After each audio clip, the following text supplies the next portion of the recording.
আজ আমি আপনাদের জন্য নিয়ে এসেছি খুব সহজ একটি প্রাকৃতিক দৃশ্যের ড্রয়িং।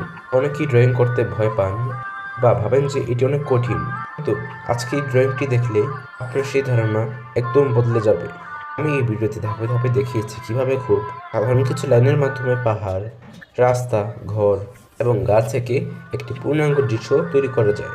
বিশেষ করে যারা নতুন শিখছেন বা ছোট সোনামণিরা ড্রয়িং করতে পছন্দ করে, তাদের জন্য এই ভিডিওটি দারুণ কাজে আসবে। একটি সাদা কাগজ, মার্কার বা পেন্সিল দিয়ে এমন একটি সুন্দর দৃশ্য ফুটিয়ে তুলতে পারেন। ড্রয়িংটি ভালো লাগলে অবশ্যই লাইক দিবেন এবং আপনাদের বন্ধুদের মাঝে শেয়ার করতে ভুলবেন না, কারণ আপনাদের উৎসাহ পেলেই আমি এমন সহজ এবং সুন্দর ড্রয়িং ভিডিও নিয়ে আসতে পারবো। সত্যি বলতে, সঠিক কৌশল জানা থাকলে ছবি আঁকা আপনার কাছে পানির মতো সহজ মনে হবে। এই ভিডিওতে আমি কোনো জটিল টেকনিক ব্যবহার করিনি। খুব সহজ কিছু লাইনের মাধ্যমে আমি দুইটি পাহাড়, ছোট দুটি ঘর, পাশে একটি সুন্দর গাছ ফুটে তোলার চেষ্টা করেছি।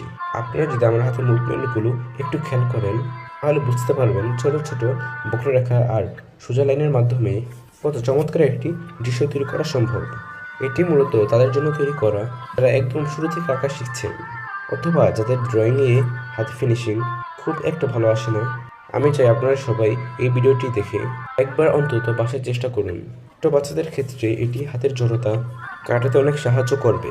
এটাতে মূল্যবান মতামত আমাকে কমেন্টে জানাবেন। এরপরে কী ধরনের ড্রয়িং দেখতে চান।